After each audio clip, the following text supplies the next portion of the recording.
Bless the Lord. My Savior. Yes.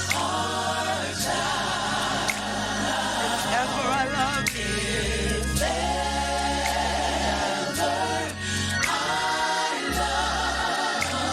My Jesus. Hallelujah. I love thee. I love thee because yes, thou hast first loved me. Glory. Bless you, Lord God. And purchase my pardon. Yes. On Calvary Street. Hallelujah. I love thee for wearing.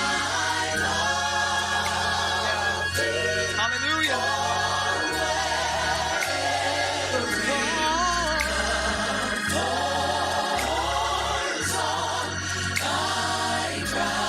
If ever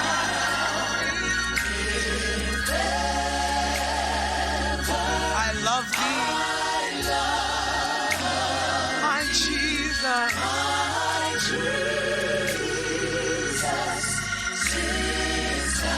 My gracious Redeemer. My gracious Redeemer. Bless his name. My Savior.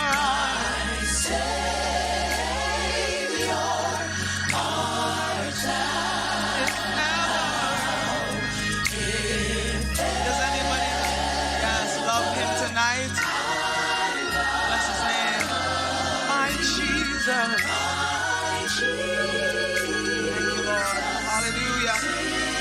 Can you just lift your hands and just tell him, yes, my Jesus. Come on, make it personal and tell him he's now.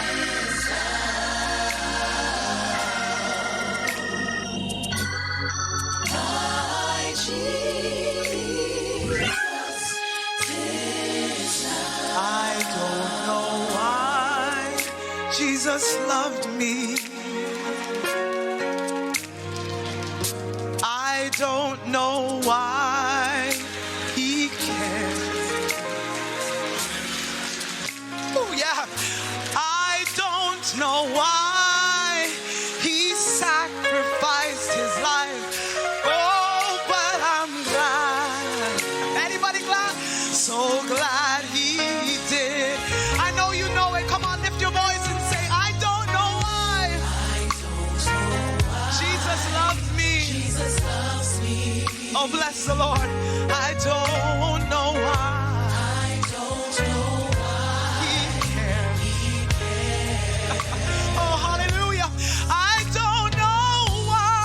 I don't know why he sacrificed. Oh, but I'm glad. Oh, but I'm glad, yeah. Thank you, Jesus. Hallelujah. When I think about it, I say, where would I be? Yes. If Jesus didn't love me. Come on, think about it. Where would I be if Jesus didn't care? Hallelujah. Where would I be if Jesus didn't? Oh, but I'm glad. Oh, aren't you glad about it? So glad. Hallelujah. So that's why I sing through it. Through every situation. Yeah. I've learned to trust in Jesus.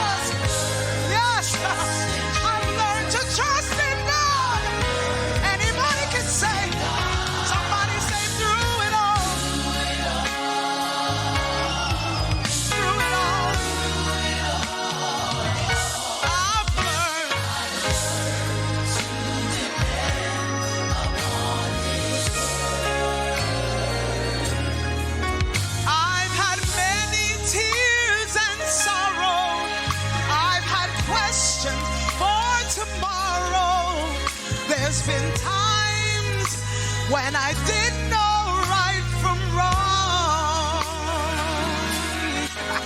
but in every situation, God gives blessed consolation. My trials come to only make me strong. I know you know it. Come on, lift your voice and say, through it all, I've learned to trust in Jesus. Yes, yes, I've learned to trust in God. Yes, yes, somebody say yes. Through every circumstance, I've learned. Yes. Hallelujah. Yeresha. Woo, glory. So I thank him for the mountains, and I thank him for the valleys. Yes, I thank him for every storm he's brought me through. For if I never had a problem, I wouldn't know that God could solve them. I would never know, yes, what faith in God could do. That's why I say yes. Lift your voice and say, I've learned to trust in Jesus. Hey, hey, Shakuria, I've learned to trust in God. Yes, yes. Somebody lift your voice and say, through every circumstance, Yeleshia, hey, I've learned. Thank you, Jesus. Hallelujah. I've learned to depend on his word. Yeah. Ah, yes. Hallelujah. Anybody learn how to depend? I've learned to depend and lean on him. Yes, yes, yes. Hallelujah. Hallelujah.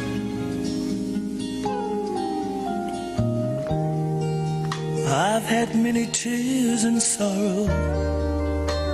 I've had questions for tomorrow. There've been times I didn't know right from wrong.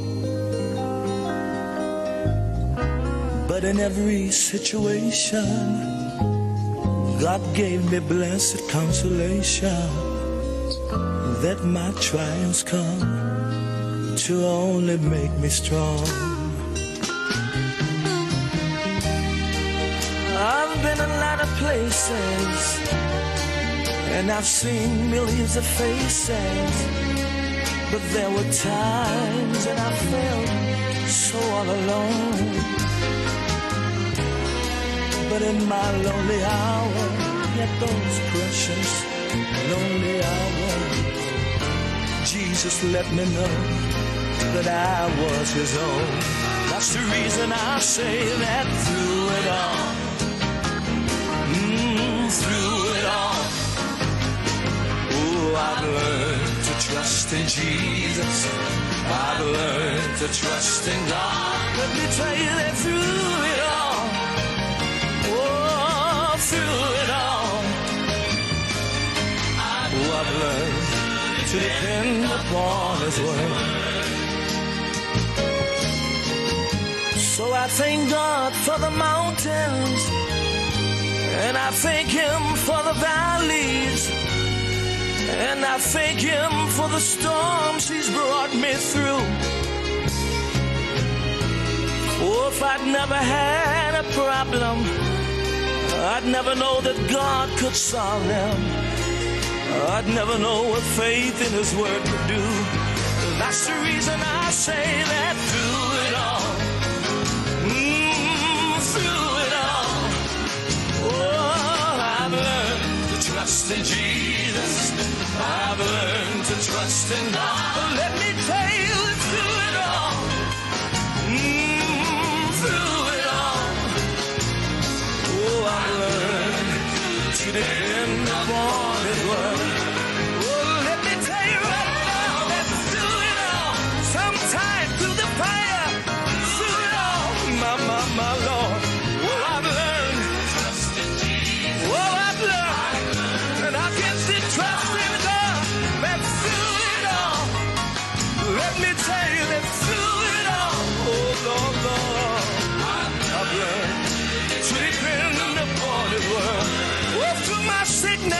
pain.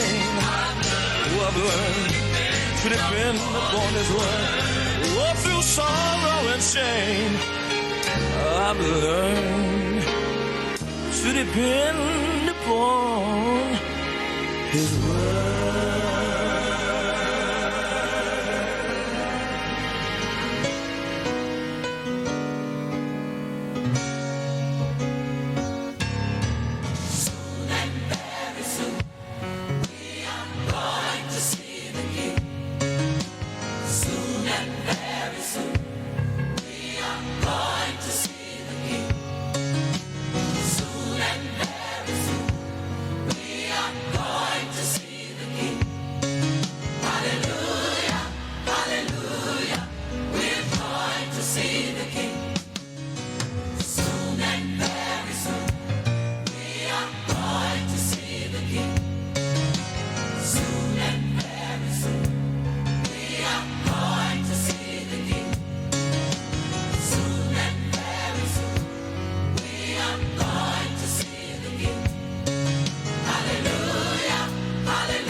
Because we're going to see the King.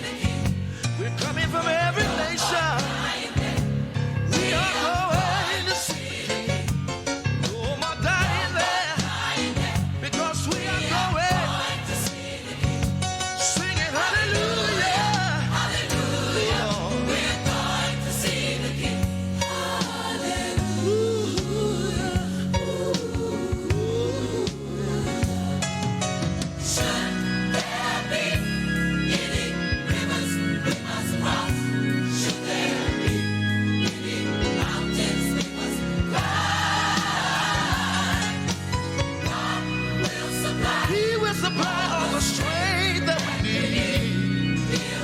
It was great to reach the other side.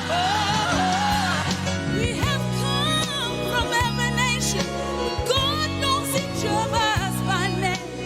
Jesus took His blood and He washed our sins and He washed them all away.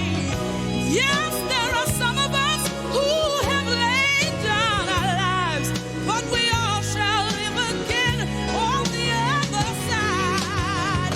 Oh, so soon. We're going. It won't be long. Yeah, we're going. Oh, so very soon. We're going. Yeah.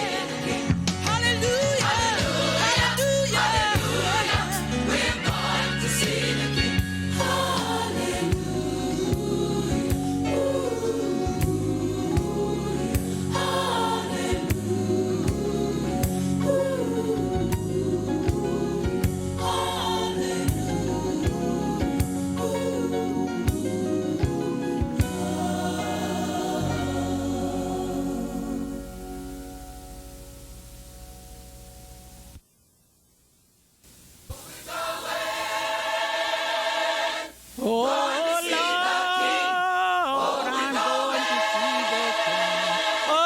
Lord, I'm going to see the King. Oh, Lord, I'm going to see the King. Hallelujah. I'm going to. Yes, we're going to see the King. This is SBR Live FM, the Praise Life Morning Show. My name is Clement. Thank you so much for being with me this morning. Do welcome you to the program today as we give God thanks and gratitude for life itself. We give God gratitude for life itself. Some of us may not recognize that the mere fact that we are here is because, not because the alarm wake us up, or not because we got up on our own. It's because He wake us up for a new day to receive from Him our instructions for today, and therefore we can go forth and share with the world. Thank you so much for being with us this morning. As we're getting ready to go into the newsroom, BBC World Service will be up at 7 a.m. this morning, and we will be coming back at 8 a.m. So stay tuned, still locked right here on SPR Live FM. This is the Praise Life Morning Show.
But still I hear you calling me.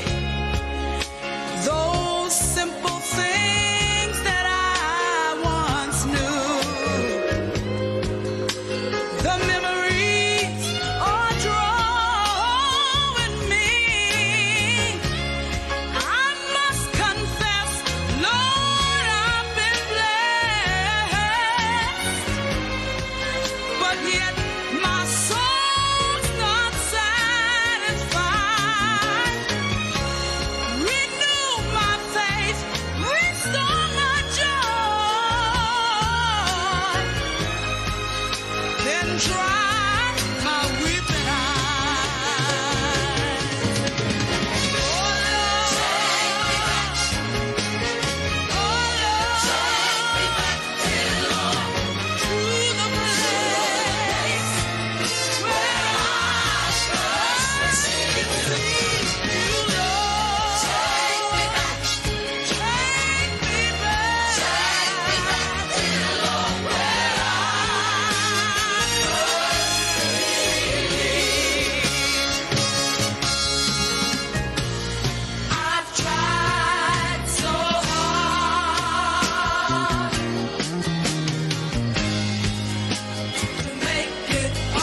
Yes, I found in him a friend so strong and true. I will tell you how he changed my life completely. He did something no other friend could do. No one ever cared for me like Jesus.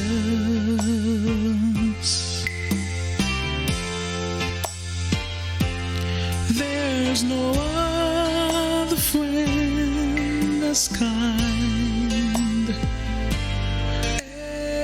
as he.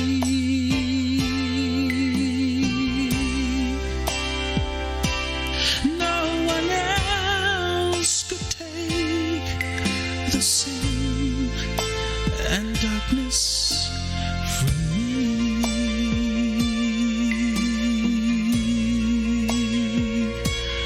Oh, how much he cared for me.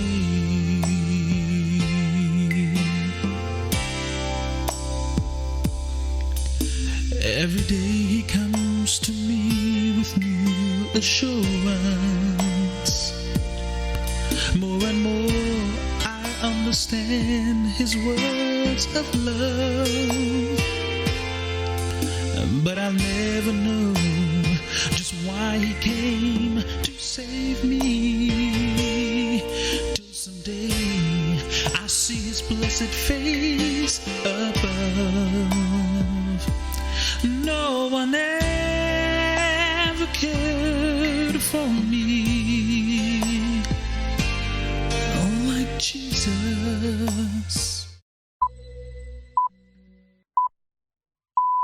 On today's Outlook, growing up in the Mormon church, Dustin Lance Black was told that being gay was a sin. One of the Mormon elders came over and explained what it meant to me in a fair amount of detail, which for a moment was very exciting and I identified with. And then he went on to say, yes, indeed, it is akin to murder. You will not go to heaven, which means you will be separated from your family for eternity. This was all really terrifying stuff to me. So Lance hid his own sexuality.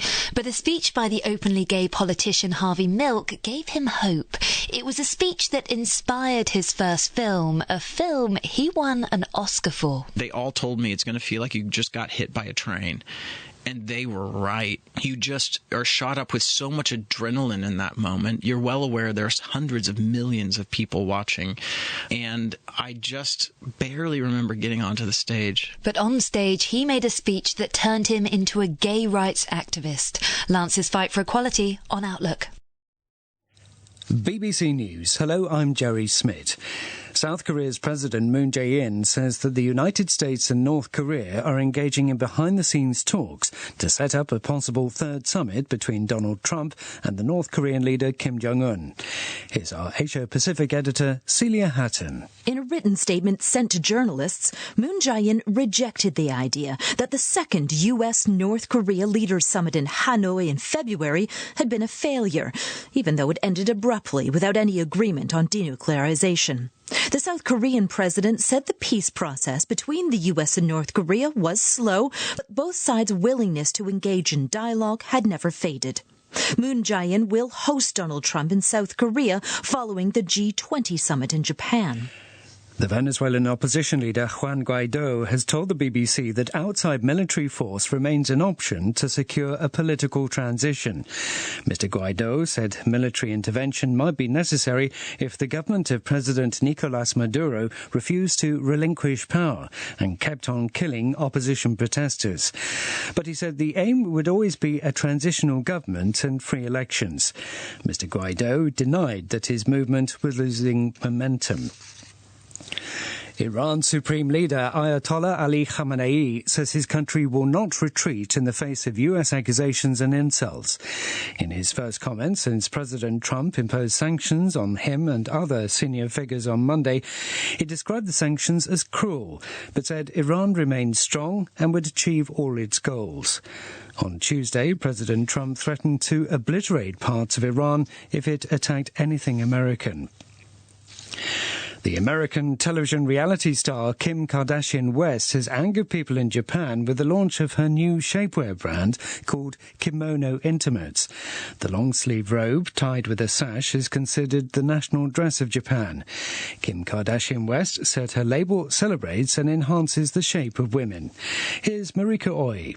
I have not seen this much anger, this much rage on social media in Japan for quite some time. So that basically people are accusing her of disrespecting the Japanese culture. Other people are just simply asking, why did you call it kimono? Because it looks nothing like the actual kimono, except, of course, for the fact that it contains her name, Kim, in it. There is a question of whether she is doing this as, I guess, part of a marketing strategy, because including ourselves, it's now all over international media reporting about the backlash, and good or bad, her brand is getting a lot of publicity.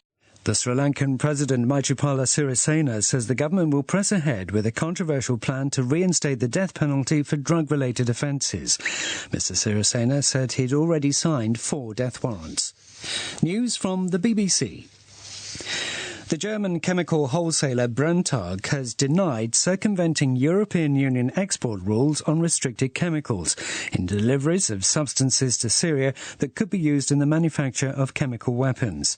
The company has confirmed media reports that its Swiss subsidiary exported isopropanol and diethylamine to Syria in 2014. These can be used to manufacture pharmaceuticals, but can also be used in the production of the nerve agents Sarin and VX.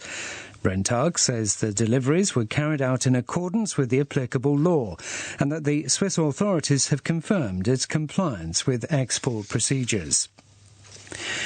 Egypt's Interior Ministry says 7 police officers have been killed in coordinated militant attacks on 3 checkpoints in North Sinai. The clashes occurred near Al-Arish. The Islamic State group said it was responsible. Malaysia Airlines has agreed out-of-court compensation payments for the families of 5 Australian victims of the MH17 crash in 2014. They were among almost 300 people killed when the plane was hit by a Russian-made missile over eastern Ukraine. Hal Griffith reports. There were 27 Australian citizens among the passengers when flight MH17 was brought down over eastern Ukraine. Malaysia Airlines agreed damages with most families 2 years ago, but a small group of Australian relatives decided to bring their own court action. Today, a judge agreed a confidential out-of-court settlement, which lawyers describe as reasonable. Earlier this month, an international investigation team announced charges against 4 men accused of carrying out the missile attack. And briefly, Thailand's military is defending a controversial order for mobile phone users in the restive southern region to submit photographs of themselves for facial recognition identification. BBC News. Hello and welcome to Outlook, the programme that takes you around the world through extraordinary personal stories. I'm Emily Webb. Now, this month marks 50 years since the Stonewall riots in New York, one of the most significant events in the gay rights movement. To mark this, many around the world are celebrating LGBT Pride this month, and we'll be hearing from someone who took part in the protest later in the programme. But first, a modern-day warrior in the gay rights movement. Dustin Lance Black is a man of many achievements. He's an Oscar-winning screenwriter. And the Oscar goes to Dustin Lance Black. A campaigner who helped to take the fight for marriage equality to the Supreme Court in the US. With us now is Academy Award-winning screenwriter and activist Dustin Lance Black. He's also the husband of the British Olympic diver Tom Daley.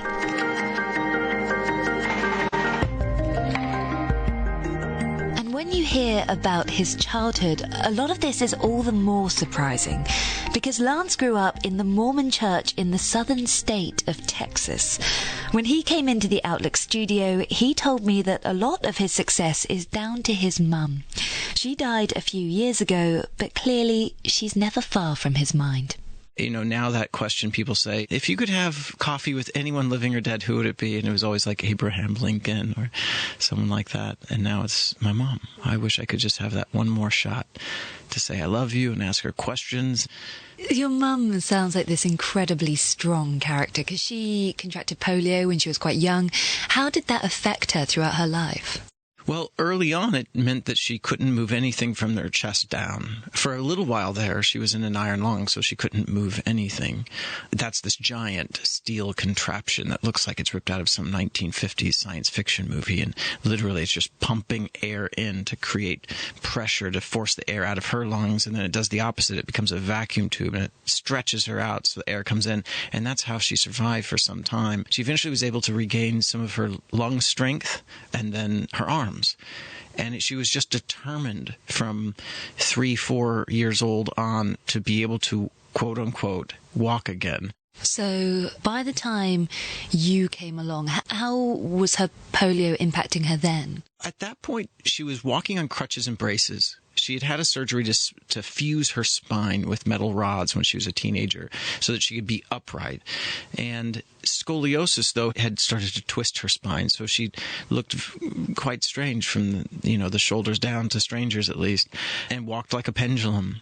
That said, all of that physical debility seemed to make her will grow, her heart grow. Though she came from a very conservative background, she had the most in-tune, greatest sense of empathy of anyone I'd ever met. She was curious about other people and their differences, though she sometimes judged them from afar until she got to know them better. But it opened a window into love, her own disability. How important do you think religion became to her? Well, if you're told from a very early age that you're never going to fall in love or have children or a family, a job, all of it, when these really very, very cute, polished, perfect haircuts, pressed shirts, Mormon missionaries come into your hospital and promise you an eternal family and a perfect body in the afterlife, holy smokes, that sounds like hope. So this is how your mum ended up joining the Mormon church? She did. She grew up in the Southern Baptist Church. And here was this clean, polished, new, at the time, faith with these very cute young men, like mother, like son. She was very drawn to it. And in fact, by the time she was at university, the missionaries introduced her to a new missionary who was in town. His family was in Utah. He had lived in Los Angeles. He was tall, dark, and handsome, and he would end up being my father. So your parents obviously got married. They had 3 children, including you. Growing up, what did it look like for you being part of the Mormon church? Well, it's all I ever knew. So when I came into the world, my mom had dresses that were hemmed to the ground, mostly floral prints. That's what she liked. And it was an insular community. We were in Texas for most of that time. All we knew were other Mormons. And you go to church 6 days a week for one activity or another. There were no other ideas in my world. I just figured it was all true. I really loved it. I just, at the age of 6, had a bit of a break where I had to step back and wonder if I actually belonged. And why was that? I had a crush on a boy down the street. I might have realized that just after this story, which is they beamed the Mormon prophet from Salt Lake City into any church that had a satellite dish. And in one of his Sunday addresses, he brought up this very new idea, which was homosexuality. And I'd never heard the word before. It was a very complicated word. I was very interested in words. My mom read to me all the time. And so I was drawn to it. He then compared it, though, to murder. He said homosexuality is a sin equivalent to murder. So I knew it was really bad at 6 years old. And fairly soon after that, when I used the word in church, one of the Mormon elders came over and explained what it meant to me in a fair amount of detail, which for a moment was very exciting and I identified with. And then he went on to say, yes, indeed, it is akin to murder. You will not go to heaven, which means you will be separated from your family for eternity. This was all really terrifying stuff to me, particularly when, like I said, I have my very first crush on a hot Texas sidewalk. And so when you had your first crush, you thought, this is something that is the worst possible thing I could do? I mean, for a second, it's a crush. For a second, I was like, wow, It's just an attraction thing. Your heart, you feel butterflies. Little kids feel between 6 and 10 years old when crushes start. It probably lasted 30 seconds. Unlike most crushes, which probably last weeks and months. No, mine turned to terror because I had words for it. I knew that I was going to hell. I'd be separated from my family for eternity. It's a lot to carry. And I don't think that's unique to me at all. A lot of people, when they realize they're gay, if they live in an area without good protections or understanding, you're not just losing your church. You're probably also losing your family that's involved in the church. And you're also now alien to your community. I mean, the rug is completely pulled out from under you. So you just thought, I'm going to bury this? I tried. I did try, and I think I succeeded for a bit, but at the expense of myself and my soul. I just stopped talking outside of the home. I didn't say a word. Meanwhile, your parents' marriage wasn't going very well. How was it that it came to an end? So my supposedly good Mormon father, the missionary, it became clear that this was a convenient marriage for him. He was having affairs. He was a traveling toy salesman. And what I've come to understand is likely he married my mom because at the time Vietnam was going on. And if you were married to someone who was as disabled as my mom, you got a deferment. And I think once Vietnam and the threat of being drafted was over, he moved on. And so he vanished. So we never saw him again. I was 6 years old. My big brother was 10. Little brother was 2. My mom's paralyzed, never had a job, never had a car. And overnight, we were alone. So your big brother Marcus, your little brother Todd, and your mum were all together. Did that experience bring you very close together? I think we had already been very close, but now we were close for survival's sake, which is a different kind of close. Your mum did eventually get remarried to your stepdad, Jeff, and the whole family moved, and you moved from Texas to California. When you moved, you also left the Mormon church. What was that like for you? It was incredibly disorienting for me. It was all I've known. So I had nightmares and certainly didn't know my place in the community. I learned very quickly that I was not social in the way other kids were because I was used to having all of that prescribed for me. I certainly didn't know how to call up a friend and say, let's hang out. I never had to do that.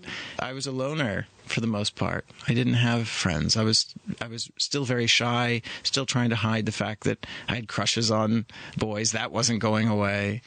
It was when you were in California that you started to get more involved with theatre, and you ended up volunteering at this local theatre.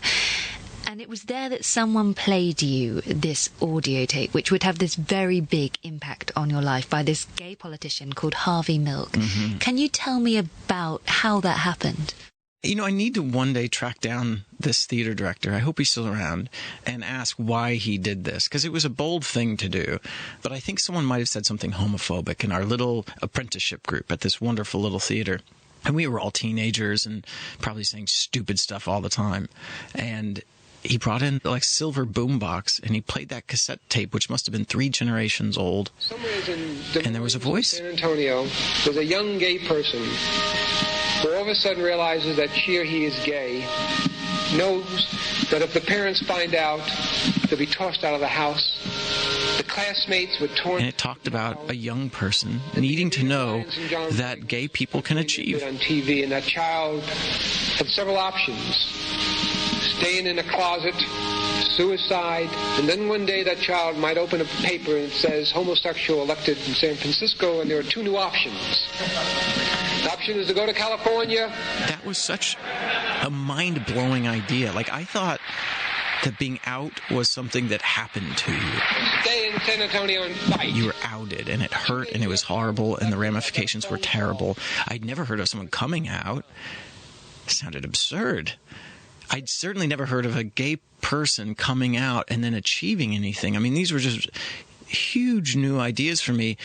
It was at that moment I get look, the hair on my arm standing up, that the self-loathing, that the thoughts of suicide just started to break up. They just started to shatter like sort of melting ice. And it would be a while before I came out. so that But I didn't want to take my life anymore. thousands There was a hope. There was hope. that child know that there's hope for a better world. There's hope for a better tomorrow. Without hope, not only gays. Harvey Milk was the first openly gay elected man to major office in the United States of America. He was elected in a time when even gay people said, it's too soon. If you do this, it'll create a backlash. And he said, no, it's time. We have to send a message of hope that we can achieve as openly gay people. And he was eventually assassinated. He was. He was a real threat to certain people who were afraid of such difference because he was winning. And sadly, one of those people, a former cop, snuck a gun into City Hall and killed both the mayor and Harvey Milk. Remember Harvey Milk, because later on he plays a big part in Lance's life.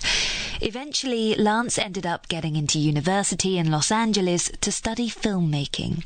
This was California in the 1990s, and for Lance, it was also an opportunity to be more honest about his sexuality. When you were there, you did come out to your friends eventually, but did you still have the fear that your mum would reject you? Now my mom and my stepdad are in Virginia, in the South, conservative area, and I knew my mom would not accept it. How did you eventually come out to her? I didn't. I went home for Christmas. You know, I went home for a very brief period because I knew she'd figure it out. My mom, she's like a little human lie detector. And she started going on and on about don't ask, don't tell, which was this military policy that said that you could be in the military if you were closeted. And gay people hated it because it was basically saying, well, keep the shame and you can serve. My mom thought it was too accepting because how dare they let even closeted gay people in? And she was just going on and on and on about it late into the night. And one of these talks we would always have. And I remember sitting there very quiet, praying that I wouldn't shed a tear because I knew she could read those. And that prayer was not answered. And I did start to cry, and I remember looking up into her eyes, and she went silent. Because she knew. She knew. A good Southern mom, they know they can read those tears like tea leaves, and I never had to say the words. And her only question told me everything I needed to know. She said, why? Why would you choose this? I did I only did this twice in my life. I acknowledged her own difference. I looked at her braces that were around her very thin, withered legs. I looked at her crutches behind her. And without malice, just with my heart breaking, I just said, Mom, why did you choose those? Nothing. We didn't solve it on that trip. There was an evening later on when your mum came to visit you in LA where she met all of your friends for the first time. Yes. And it was a very striking moment where she seemed to sort of come around, so to speak. Can you tell me what did happen on that night? And I think that moment for me is key in understanding how do you build a bridge where they seem impossible. My mom, my good Southern Mormon military conservative mom, showed the courage to get on a plane and to fly to California. And enough curiosity that when she walked into a room, because it was the night before my college graduation, we were having a dinner party, if you can call it that. It was basically cheap spaghetti with some red wine. She showed the curiosity to actually have conversations and listen to my now mostly LGBT friends who were over at the house. Now, I had admittedly copped out. I didn't tell my mom that so many of my friends were gay or lesbian, and I certainly didn't tell my friends that my mom hadn't accepted me. That was too deep a wound for me. I just didn't want to have to talk about that. And so what happened was an accident. It wasn't by design. What happened is they assumed that my mom accepted me, and that made her kind of a hero. This was in the early 90s. She was just like a saint to them. So they just started telling her their stories of, how they weren't allowed to go home for Christmas anymore, or had been kicked out of the home and came to LA because it's warm enough they wouldn't freeze on the streets if they ended up on the streets. And because my mom, in her good Southern fashion, will just nod when she hears something she doesn't like, just going, They took that because they didn't get it, that she was accepting them. And so they continued and continued and continued, and it got very, very intimate. And then I'm watching my friends leave one by one, and then it's just me and my mom. And she's heard all these stories. So I'm sitting there next to her. I feel heat radiating off of her, and then I see tears in her eyes, and I think this is going to be it. And instead, she just holds me so tight. I get emotional thinking about it. And it was the first time I knew the mother I loved so much was holding me and loving every single part of me. Because my friends didn't know that there was a war here, they didn't come with all the facts and the science. They came with personal stories. They came with the heart. And in one night, personal story erased generations of misconceptions and lies about gay people my mom had learned. That's the power of personal storytelling. Because for you, there was also one very significant story that you've been told, which was this story of Harvey Milk. When was it that you started to realize how important it was to share his story? I mean, probably the day that I first heard his voice on that cassette player. And so I was maybe 15 or 16 then. And then I just followed as a fan as I got involved in the film industry and watched other people try and create a film about his life. I got frustrated every time they would fall apart. And what happened is I eventually, through luck and hard work, I got into the film business, and I was doing very, very well. I had been a director and producer of documentaries, and then I went on to help write a TV show called Big Love for 60 years, which was a big hit on HBO, which was very esteemed. I was doing quite well, and I just got sick of watching his story flounder in what I think were the wrong hands. And so I first tried to get the job for those producers in that studio to do their version, just to take it over. But they weren't having it. They said they wanted someone with an Academy Award to do it. And I thought, well, that's what's been messing you up for decades now. And thankfully, in my research and my work, I had met all of the real people who were still alive, who'd worked with Harvey. I didn't need the rights to a book. I didn't need the rights to anything. I was able just to go do it from firsthand stories. And so that's what I did. I did it in secret because I knew I was going to get sued by that studio, and they tried and failed. I just felt like if this story had the impact that it had on me at 16 years old, that it could have that same effect on others. And that determination that you had, I mean, it sounds as though it really paid off. You managed to recruit this big director, Gus Van Sant, who'd been very successful with this film Good Will Hunting, and then you were scouting some big names to play Harvey Milk. What was that like? Well, I don't think small. You got this one life. You may as well swing the bat for a home run, as we say in America. You do what you got to do to get things done in this life. And I am a son of my grandmother, Koki, who grew up on a tenant farm on the south side of the river and raised 9 kids on her own, and taught my mother that though she couldn't walk, nothing was impossible. And so you tell me I can't make a movie about Harvey Milk? Oh, yeah? Let me show you. And so I just started making phone calls. So you got Sean Penn on board, you got James Franco, you were making this movie. But the plot in the film that you'd written was basically about Harvey Milk fighting this homophobic legislation. It's Harvey Milk, and I'm here to recruit you. And very interestingly, as you were making the movie, Proposition 8 happened in California. Can you describe what that was? It was so insane, the timing. Everything seemed to just collide. The movie was about Proposition 6, which would have banned gay teachers in California. These people are going to live a life of such open homosexuality. They are going to be removed from their jobs. We're going to beat this thing. We need everyone. A statewide ballot initiative. And I was making a movie about this new strategy that Milk had to defeat it. And they were successful in a far more homophobic time. All of a sudden, there's this new ballot initiative that was statewide in the same way Proposition 6 was, to take away marriage in a state that already had marriage. And so now I'm watching this Proposition 8 in the year 2008. I'm watching the campaign being waged in the silliest of ways. They were ignoring all of the lessons that Harvey had taught us. There were no coalitions, not strong ones, with other minority groups. We were again begging for crumbs. We were just asking for equality in one little way, in one little area.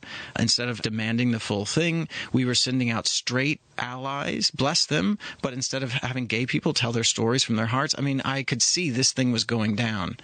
And it did. Unlike Proposition 6, which Harvey won in a far more homophobic time, Proposition 8 passed. Marriage equality was gone. Marriage is a civil right. A small majority voted to ban same-sex marriages. For 6 months, gay marriage was legal in California following a state Supreme Court ruling. I now pronounce you spouses for life. More than 30,000 followed this couple's lead. Now their marriages could be challenged and no more can take place. It was a heartbreak, and particularly for me and the folks I was working with on this movie, both the real-life folks who had fought with Harvey and the folks who had learned so much by making the film, we knew what had gone wrong. And so this very strange question began to bubble up. Do we keep making movies, or do we take what we learned on a movie and do something to better the lives of LGBT people in real life? Dustin Lance Black. Do stay with us. Coming up in part 2, he takes the fight for equality to the highest court in the US, and there'll be some wedding bells ringing for him too. This is Outlook.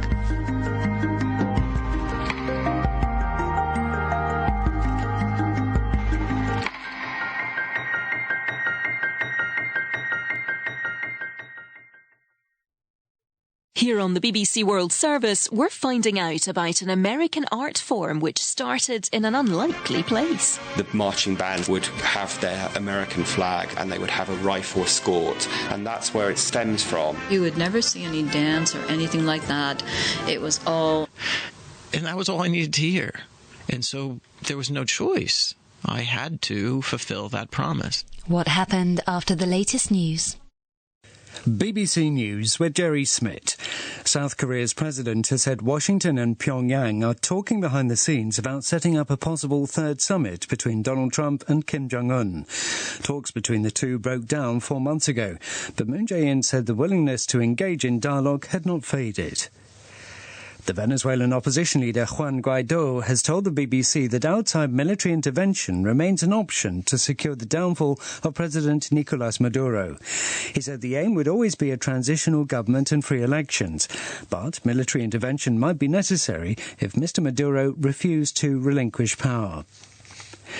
Iran's Supreme Leader Ayatollah Ali Khamenei says his country will not retreat in the face of US insults. In his first comments since President Trump imposed sanctions on him and other senior figures on Monday, he described the sanctions as cruel, but said Iran remained strong. New Zealand's Parliament has voted again in favour of a proposed bill that could legalise voluntary euthanasia.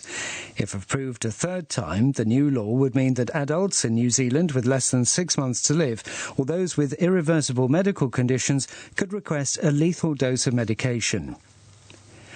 A volcano has erupted in Papua New Guinea, spewing lava and sending ash 13 kilometres into the air. Thousands of residents living at the base of Mount Uluran have been evacuated. Thailand's military has defended asking mobile phone users in restive southern provinces to submit photographs of themselves for facial recognition identification. A spokesman said the photos were needed to identify insurgents. Several communities in the south say they fear they could lead to racial profiling by the police. And the launch of a new shapewear collection by the American celebrity Kim Kardashian West has provoked anger in Japan. And that's the BBC News. You're with Outlook from the BBC World Service with me, Emily Webb. In this half, we're picking up where we left off with the story of Dustin Lance Black. Growing up, Lance didn't think he'd be able to open up about his sexuality to his friends and family. But a speech by the openly gay politician Harvey Milk allowed him to imagine a very different life for himself. Lance never forgot it, and years later, when he became a screenwriter, he decided to make a film about Harvey Milk.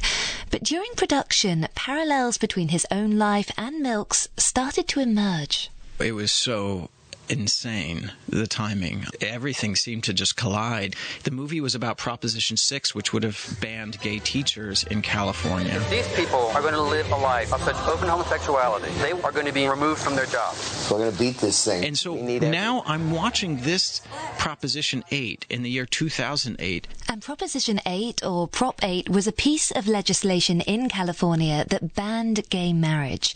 Then an incredible opportunity. Lance was nominated for an Oscar for his screenplay about Harvey Milk. And if he won, it would be a chance to speak out against Prop 8. I asked him if that was on his mind as the ceremony approached. I think I was just trying not to wet myself. I mean, that too, obviously. I mean, I was in one of the categories that was very competitive. For best screenwriter. Yeah. And so I didn't know what was going to happen. I thought perhaps just the buzz that had already been created, that there were things that we could do to work on Prop 8. I never imagined I would have the platform that I got the night of the Oscars. My mom is the one who held my hand the night before. She was quite sick. I was in her hotel room with her. She held my hand and she said, why don't you do what probably she had to do many times in her life in hospital beds in New Orleans. Just think about the best case scenario. Think about that for a second. What does that sound like? And I do remember running through in my head, like, what would I have wanted to hear and needed to hear when I was 6, 7, 8 years old in Texas from an Oscar stage? And just when a sentence stuck, felt right, made the hair on my arms stand up or me tear up or feel resolve, I saved it. Oscars night, you take your mum as your date. Just to show her turnaround, can you tell me about a pin she wore on that night? She did. She showed up, she was in the middle of cancer treatment, and I remember getting into the limousine, and she had a little white ribbon that was tied in a knot, pinned to her dress. And that was the new symbol for marriage equality, for fighting Prop 8. And that was my mom. She didn't change. She just grew her heart. She still had her conservative values. That was probably the most meaningful. That, and then when I plunked my Oscar down into her lap after the win and said, "This belongs to you, Mom." So that moment, you're in the theatre, it gets to your category. Here are the nominees for Best Original Screenplay. Frozen River. Knowing that you wanted to take this stand, but also knowing how significant it would be for you, for your career, to get an Oscar when they called out your name. And the Oscar goes to Dustin Lance Black for Milk. What emotions were you feeling? I don't remember. Thankfully, I was nominated with a bunch of people who'd already won. So my producers had won for American Beauty. Sean Penn already had an Oscar. They all told me it's going to feel like you just got hit by a train. And they were right. You just are shot up with so much adrenaline in that moment. You're well aware there's hundreds of millions of people watching. And I just barely remember getting onto the stage. I remember looking at the clock counting down, and I remember thinking, the producers of this year's show are openly gay. They will not play me off. Do not pay attention to that clock with all of its zeros saying, "Wrap it up." And I just said all the things that I had saved in my mind from the night before. I just let them go. And I don't remember saying one of them. Thank goodness my mom had me prepare, because I think what I said up there was quite important. What did you say? Beyond thanking my mom for always loving me for who I am, even when there was pressure not to. Who has always loved me for who I am, even when there was pressure not to. I also did something that was fairly controversial. I made a promise to young people the gay and lesbian kids out there tonight that they would have federal equality very soon. By the government or by their families, that you are beautiful, wonderful creatures of value. And that no matter what anyone tells you, God does love you, and that very soon, I promise you, you will have equal rights federally across this great nation of ours. And I also believed it was time to take our fight to the federal level, which in the United States means that you don't do state by state or county by county or city by city anymore. You take your case to either Congress or to the United States Supreme Court, saying the Constitution applies to gay people. And one of the reasons you wanted this to be federal was because of your brother, Marcus. Tell me about him. My brother Marcus and I were oil and water. I mean, he had become like this punk rocker, leather jacket wearing, pot smoking, loved to watch NASCAR, drink beer, and kill animals on the weekend. And then while I was making milk, he called me up and came out to me. And it defied every stereotype. I mean, I was baffled. I tried my very best to say everything I could in my heart to give him a little bit of hope. And I thought, boy, I guess he's come out to the right brother, because I have all these hope speeches in mind. I know all the right things to say, but there was no helping him feel the way I felt when my mom held me the way she had. I couldn't get through to him. And my mom even accepted him right off. My mom was so funny. She called me up and was like, well, Lance, what the devil do I know? And I said, yeah, same here. I didn't see this one coming. But what became clear to me is my big brother, unlike me, I loved moving to LA and San Francisco and being in London now. He was a son of the South. He loved Texas and Arkansas and Louisiana and Virginia. He loved fishing and hunting and just the culture and community there. I mean, he had every reason to be afraid in the places that he loved. Your speech garnered quite a big reaction. You got a lot of attention. And after the Oscar ceremony, somebody came to you and they basically said, will you become a full-time campaigner fighting Proposition 8? In light of how hard you'd work to get to where you were and the fact you just won this Oscar, you're at the beginning of your career, was that a difficult choice for you? In retrospect, it should have been. I mean, I do look back sometimes and go, wow, I could really have a film empire right now. And I walked away. I won an Oscar and I walked away. But it wasn't a hard decision. My mom actually sat me down and she said, Lancer, you know, you made a very big promise on that stage last night. And I've taught you that a promise is a sacred thing. And that was all I needed to hear. And so there was no choice. I had to fulfill that promise. And how long did that take? 5, 6 years. My heroes in the gay movement had said, it's not time, we're not ready, not the Supreme Court. I caught a lot of hell and a lot of heat for doing what I did and we did with that case. But we were right, and we won. It was a ruling decades in the making. It was a day many thought would never come. Now to that historic Supreme Court decision legalizing... The ruling sweeps away same-sex marriage bans in 13 states. This is awesome. That gay marriage is now legal in the whole country. I'm so excited. Amazing. So the decision was that the Constitution applies to gay and lesbian people, and that we have the right to marry who we love, no matter where we live. The reason you'd wanted it to be this nationwide fight was, as you mentioned, because of your brother Marcus.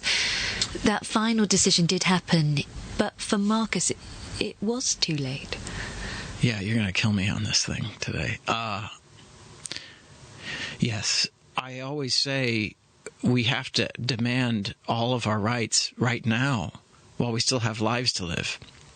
And some people say, oh, it's incremental and move slow. And I say, no, we don't move slow. History might move slow. The winds might move slow, but we have to move fast and demand everything and work really hard, and not just for ourselves. Because like my big brother, who had an unexpected cancer diagnosis, who was just starting to live his life, just starting to date for the first time, was in a state that did not have any good health care, in a country that has no public health care, and he had gone back to school and for the first time had no health insurance, and a bladder cancer went undiagnosed, poorly treated, and turned into bone cancer in his spine. And it's the most senseless, meaningless death I've experienced. And I lost him. And he never, ever, ever saw the moment where his country loved and cherished him as much as he loved and cherished his country. He was a patriot. You know, he flew an American flag off the back of his truck, and he was never treated like an equal citizen in the country he loved. And it broke my heart. It broke me.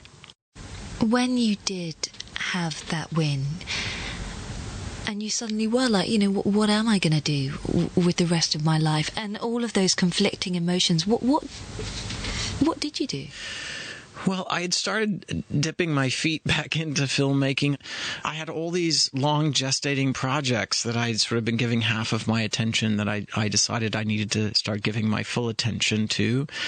And I'd also had this absolutely miraculous thing happen, which was in L.A., this incredibly handsome young man with a British accent came out to pick up an award, and he was at this dinner, and he put his number in my phone with a winky face, and we just connected on so many levels. And so all of a sudden I found myself on a lot of, LA to London flights to visit this magical human being. So this is the British Olympic diver, Tom Daley, who went on to become your husband. Yeah. I love that he put it in with a winky face. I mean, he showed up with like the most beautiful group of women.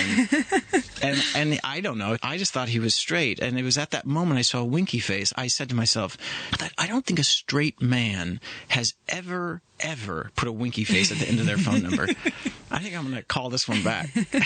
So you did start this relationship, and it sounds like it was going incredibly well. And something I really enjoyed hearing about was that you told your mum about him, and you caught your mum looking up photographs of him online. Well, he showed the wisdom and the heart to know to show up for a Christmas. And this was early on when we were dating.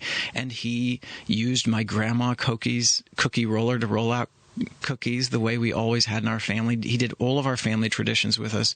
And my mom, I could just watch her falling in love with him. She's like, who is this little knight in shining armor? And I wondered what she felt about him. And he went back home. I stayed with my mom until New Year's, I think. And yes, I walked into her bedroom one day. I never needed to ask the question. There she was on her iPad doing an image search of him. And when you do that, it's all him in Speedos. Because we do know that, Tom Daley has many fans around the world, because it's probably fair to say he has the body of a Greek god. Yeah, my mom agreed. And I haven't told this story, but one of the things later on, I lost my big brother. My big brother never got to meet Tom, but his Facebook page was still around. And, we all use it now as like a memorial page each year whenever someone has something to say. Well, we looked on that. He had 3 fan accounts he followed, and one of them was Tom's. So like mother, like brother, like myself. I feel like they all approved. Yeah. Your mum did pass away a few years ago. Are you glad that she got to see you in this new part of your life? I am. I lost my mom well before weddings and children, and that breaks my heart because I know how much all of that would have meant to her. I know she wanted to be a grandma so bad, but I'm glad that they met. There's one picture on the wall in our home that has my mom and Tom together, and that's meaningful. You and Tom did have your first son last year. That relationship that you have with your mum does sound so magical. Is that what you hope to recreate with your own son? I feel like my responsibility is to keep the chain unbroken. And that means passing along what my grandma Cokie did to my mother, what my mother did for me. I think it's my responsibility to pass along the ideas of courage and curiosity. And if I can pass on any quality to my son, it's that inheritance all the way from my grandma Cokie that I want to give to him, that there's no such thing as impossible, and that we have to be curious about other people's differences, not afraid of them. Dustin Lance Black speaking to me in our London studio. And you probably won't be surprised to hear that the book he's written about his life is called Mama's Boy. To see a photo of Lance with his mum, we've put one up on our Facebook page. Do take a look, just search for BBC Outlook. And when you're there, you'll see another interviewee who's inspired a lot of comments, the Malawian busker Lazarus Chigwandali. He has albinism and had struggled to be accepted in his community, but But his life changed overnight when a Swedish music producer, Johan Hugo, saw a video of him singing outside a burger bar in the city of Lilongwe. From there, they ended up recording an album, as Lazarus told Joe Fidgen. My wife and kids were watching the whole recording session. It was an amazing feeling for the whole family to see me do what I love to do. You must have felt so proud. It was the happiest moment in my whole life. The happiest moment in your life? Yes. Down, down, devil. Up, up, Jesus. Down, down, devil. What did it feel like when you heard the album for the first time? It was the first time I'd heard my songs recorded professionally. I was like, wow, is that me?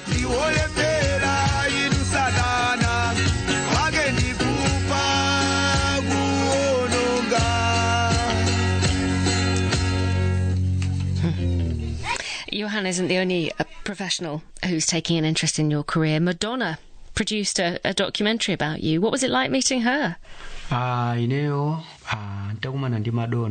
It was an amazing feeling when I was told that I was going to meet Madonna. I know she's popular all over the world.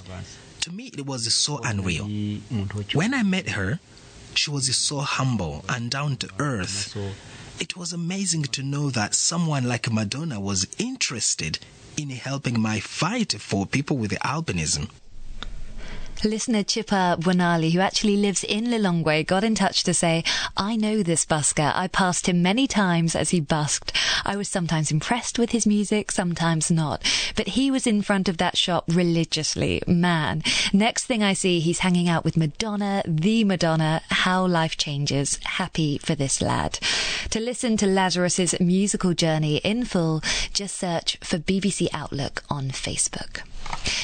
Now witness history and the story of how a riot by the gay community in New York 50 years ago inspired the creation of the modern gay rights movement. Simon Watts has been speaking to John O'Brien, who took part in the famous protest outside the Stonewall Inn.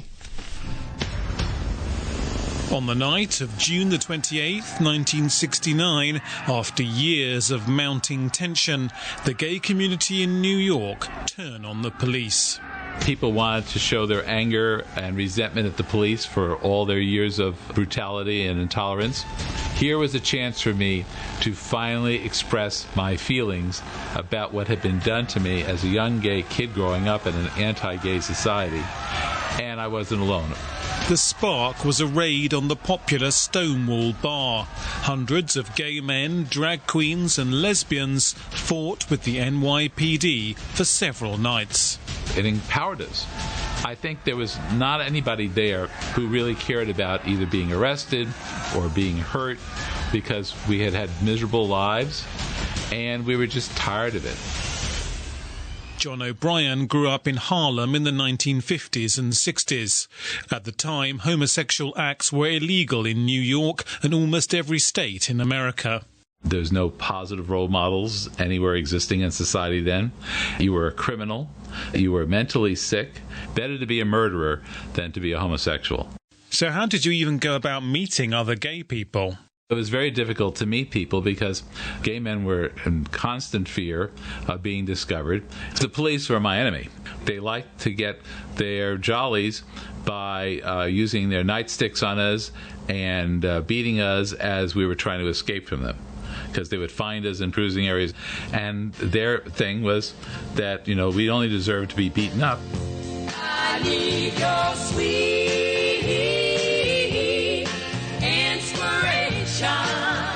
So these two little blocks on Christopher Street, which was in Greenwich Village, was our one little refuge we found, which was at nighttime when nobody else cared and nobody wanted to care to be there. We found places that we could sit on stoops and in parks. We can talk. We can socialize. And it may not have been a great place, but it was our place. Don't go my way. There were several gay bars in the neighborhood, but the Stonewall stood out because of the noise and the music that came from it. Because most bars were quiet and dark, and people came from hundreds of miles away to go on the weekends to those bars because they were afraid to be seen in their local neighborhood. In June 1969, the mayor of New York ordered a crackdown on the gay bars in Greenwich Village as part of his re-election campaign. The Stonewall was the third to be raided in quick succession, and the mood in the community was at boiling point. A young drag queen called Tony Ritter was there when the police stormed in, as he told the BBC in 2009. They were telling us to shut up and get against the wall, and were being escorted out.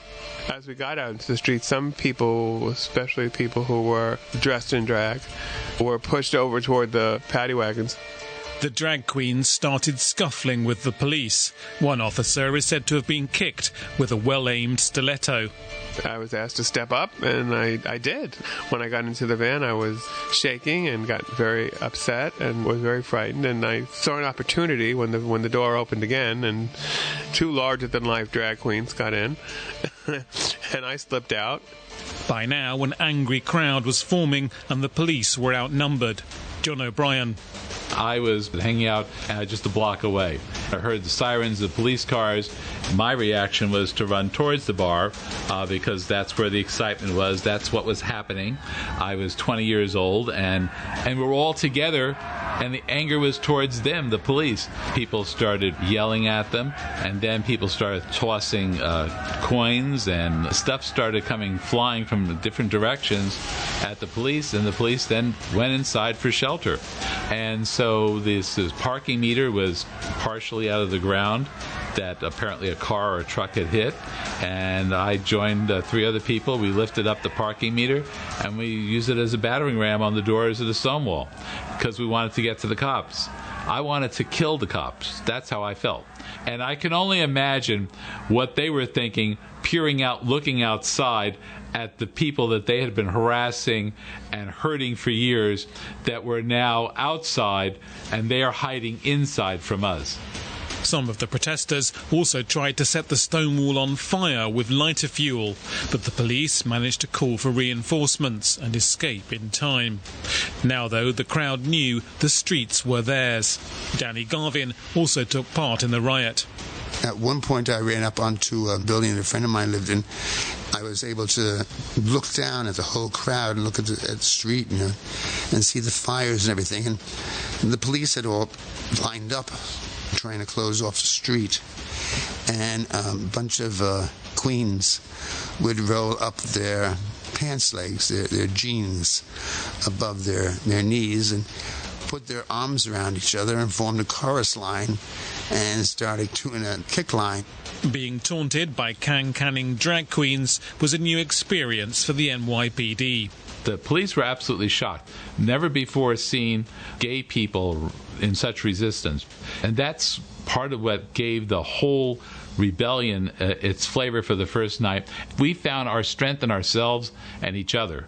And it went on for several nights, and the police got more and more vicious and violent with their nightsticks until they hurt so many people, and then the rain came down. And so between the weather conditions and the brutality of the cops, that's why it petered out after like 4 or 5 nights of that. Accurate figures are hard to establish, but it's known that by the time the riots ended, the police had made at least 13 arrests, and one officer had been treated in hospital for a head wound. The events at Stonewall had a lasting impact on the gay rights movement. Before 1969, the main campaigning groups in the US were called Mattachine societies. Their activists preferred to avoid confrontation and ask instead for privacy. Stonewall inspired a new, much more militant movement. We organized the Gay Liberation Front, and we were not asking for mercy. We were demanding our full rights. We insisted that people be open about being gay and not push just for privacy. We wanted full rights, and we wanted liberation, and we rejected the society around us, and we thought it was outrageous. They're persecuting us because of who we love. In June 1970, activists organised a march from Greenwich Village to Central Park to mark the first anniversary of the Stonewall riot. This was the start of the modern gay pride movement and its annual parades.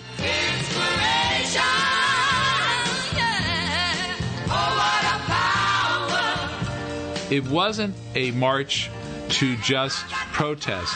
It was a march to celebrate who we are, to be proud and excited and happy to be gay. And of course, the police refused to give us a permit, and we fought them, physically pushing them aside as we went up the street. We did not expect to get to Central Park.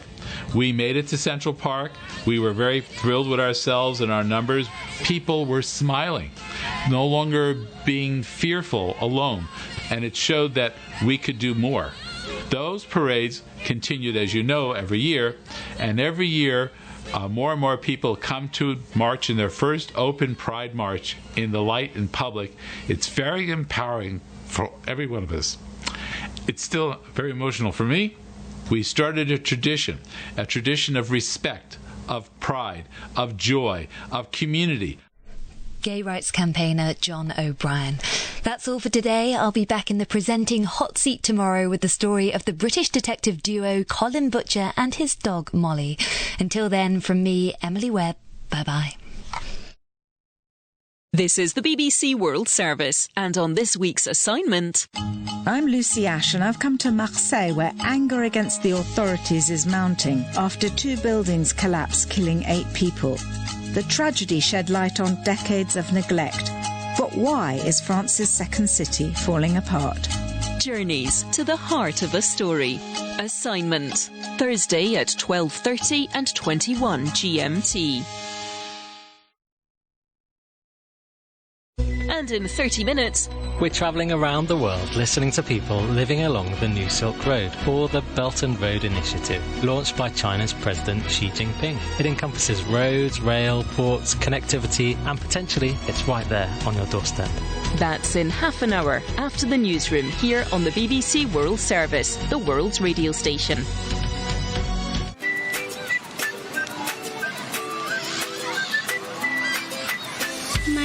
Zoe Grace, and you are listening to Praise Life Morning Show with Clearmont Humphrey.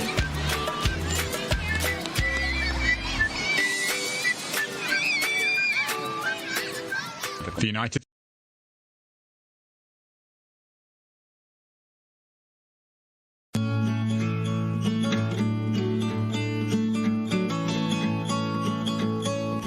This is Pastor Tony Paul. I would like to invite you to partner with us here at SPR Live FM financially. We are not a government-supported station. All of our funding is listener-supported or through advertising. At this time, we do need your support as God leads you. You can contact SPR Live FM directly by emailing us at info@streamingpraiseradio.com or scroll down to the bottom of the homepage of our website. That's www.sprlivefm.com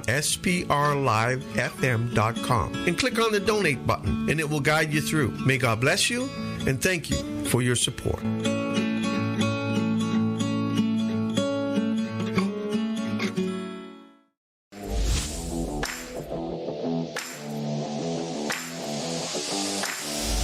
This is Clermont Humphrey from SPR Live FM, the home of the independent gospel, with your morning show, the Praise Life Morning Show, from 8 a.m. to 10 a.m., Monday to Friday, right here on Fun City Radio FM and on Success Radio. The Praise Life Morning Show.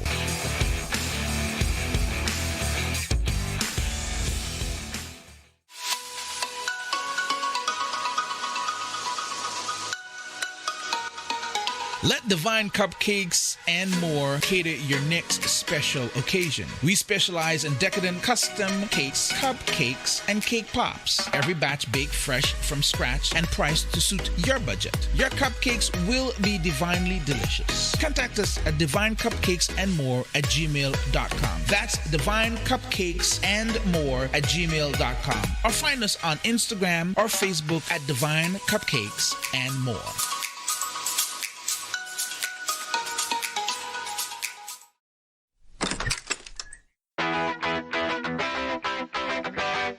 When's the last time you received care with a beauty service? Are you rushed? Disappointed with customer service? Don't be another number for the hustle and bustle salons. Call and book your next appointment today at Soul Care Aesthetics and experience peace and love with your next treatment. Nails, waxing, lashes, tinting, and more. Sign up for our annual membership. Get 20% off all full-price aesthetic services and receive a free regular manicure for your birthday, Mother's Day, or Father's Day. Call 647-888-5077 for available appointments. At Soul Care Aesthetics, you're in good hands.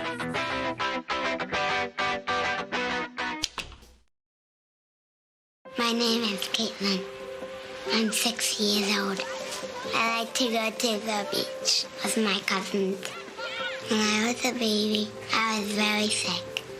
And then I got a liver transplant from an organ donor. He saved my life. This gift of life was made possible by an organ donor. Imagine what you could make possible. Sign up as an organ, eye, and tissue donor. Go to organdonor.gov. Did you know that one organ donor can save up to 8 lives? Like a small child who is able to play again because someone donated a heart, or a loving father because he has your liver. Your lungs could give Super Uncle Joe a second chance, and your kidney, it could help Grandma pump iron.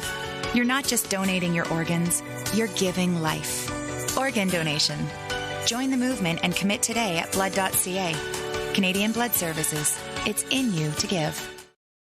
Remembering is difficult, but even more difficult if you have Alzheimer's disease, a disease that affects the brain, erases memory, and eventually takes life.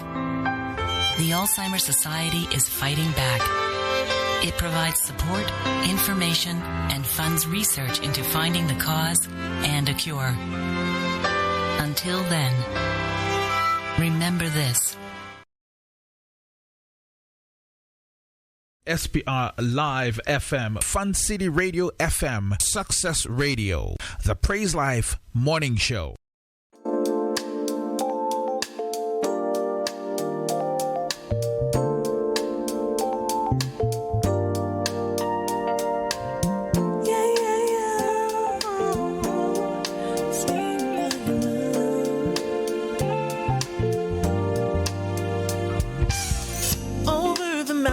And the seas, your river runs with love for me, and I will open up my heart and let the healer set me free. I'm happy to be in the truth, and I will daily lift my hands, for I will always sing of when your love came down.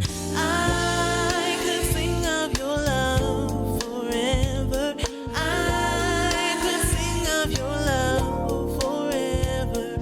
I could sing of your love forever. I could sing of your love.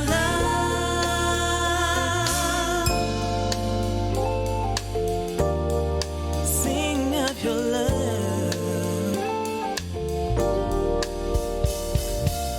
Over the mountains and the seas, your river runs with love for me, and I will open up my heart and let the healer set me free. I'm happy to be in the truth, and I will daily lift my hands, for I will always sing of when your love came down. I could sing of your love forever. I could sing of your love forever. I could sing of your love forever. I could sing of your love. I could sing of your love forever. I could sing of your love forever. I could sing of your love forever. I could sing of your love. Oh, I feel like dancing. Feel like dancing. It's foolishness, I know.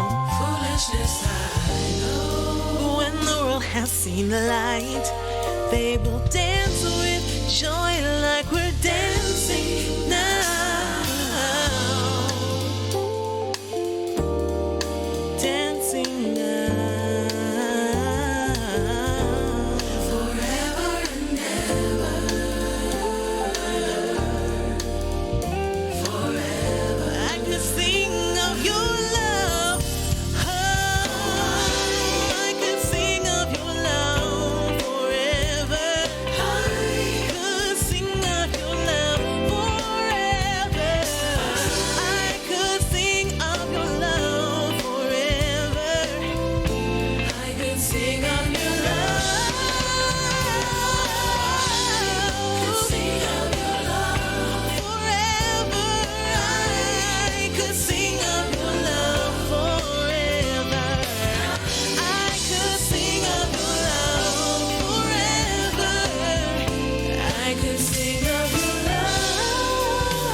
I Can Sing of His Love Forever right here on SPR Live FM. This is the Praise Life Morning Show, coming all the way through to you to Fun City Radio FM and Success Radio, the Praise Life Morning Show. Yes, we want to thank those two stations for carrying our program this morning as we give God thanks and praise for all the awesomeness that He's been doing with us and through us and for us. It's amazing when you listen to the ideologies, opinions, and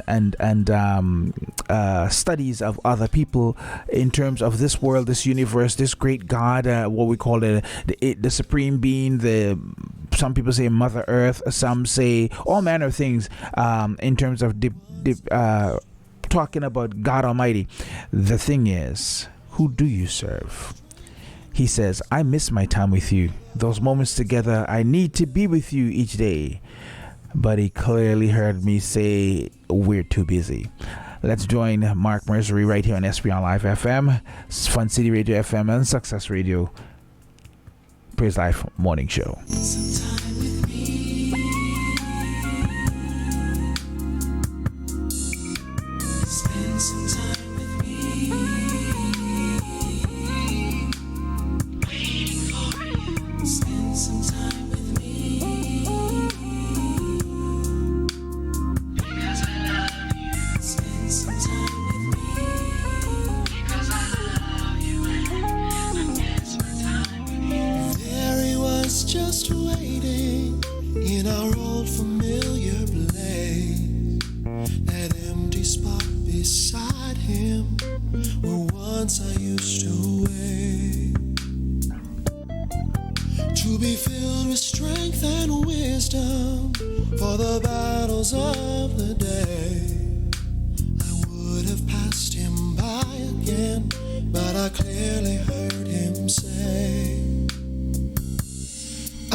Busy trying to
you'll serve me when your spirit's empty. There's a longing in my heart, wanting more than just a part of you.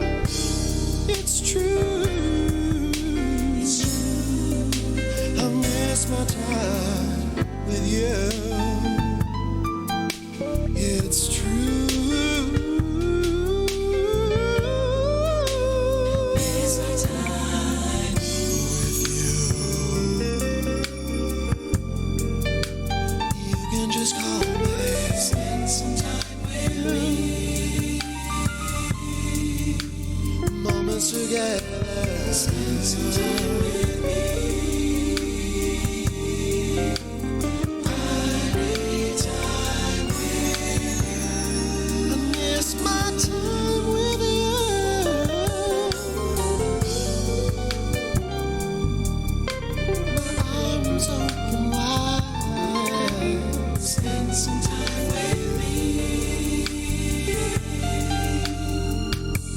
Just call me. I will come running. Spend some time with me. And you. I need time with you. I'm just a prayer away. Just call me.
together in this house today.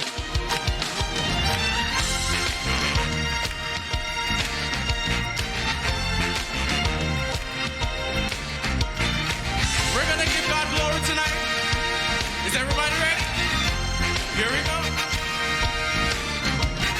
Glory and honor and power belong to God. Glory and honor and power belong to God. Holy and omnipotent, you are Almighty God. Holy and omnipotent, you are Almighty God. Boundless and infinite, you deserve the highest praise. Eternal and measureless, perfect in all your ways. Eternal and measureless, perfect. You are worthy, oh my God. All creation proclaim your name today. Every nation, every tongue now say, you are good. Oh, you are worthy, oh my God. All creation proclaim. Every tongue now say, you are good.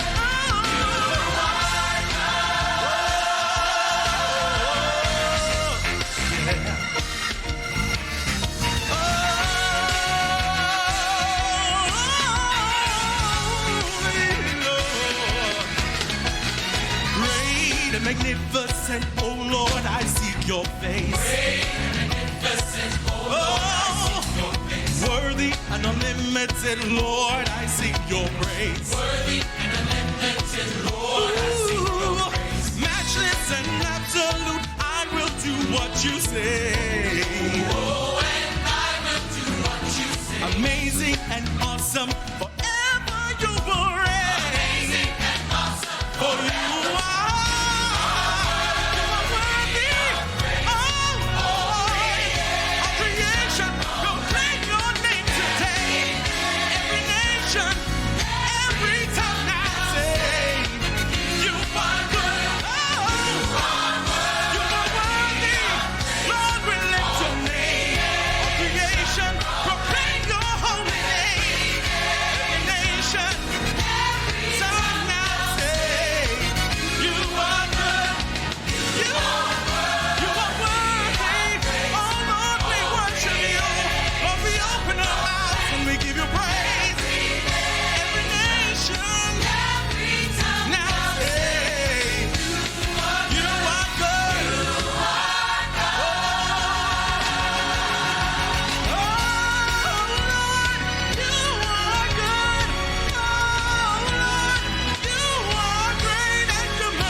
Glory to your name, Jesus.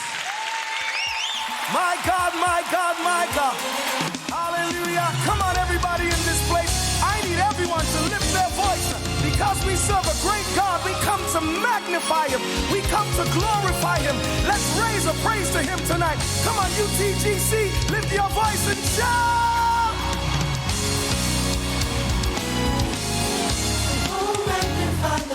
Oh, magnify the Lord with me and let us exalt his name. Let's do it together tonight. Oh, everybody taste and see. that the Lord is good, and his love, it lasts forever.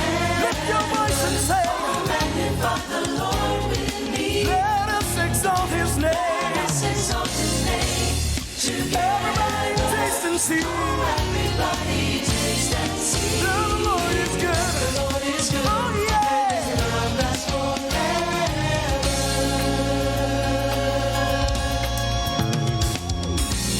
Let's give him praise in a very real way tonight.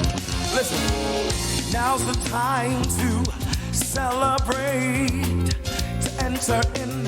Everybody dance, shout, and praise. Let the voice of his praise be heard, just like you read in his word. Round the world, saints rejoice, saints rejoice. Round the world, let all the people praise him now. Oh, magnify the Lord with me. Let us exalt his name. Let us exalt his name. Everybody, taste and see that the Lord is good. The Lord is good, and his love lasts forever. Oh, magnify the Lord with me. Let us exalt his name. Let us exalt his name together. Oh, everybody taste and see that the Lord is good, and his love lasts forever. Come on, lift those hands now. Somebody give God praise in this auditorium tonight. Now's the time to celebrate. Enter in, everybody dance, shout, and praise. Let the voice of his praise be heard, just like you read.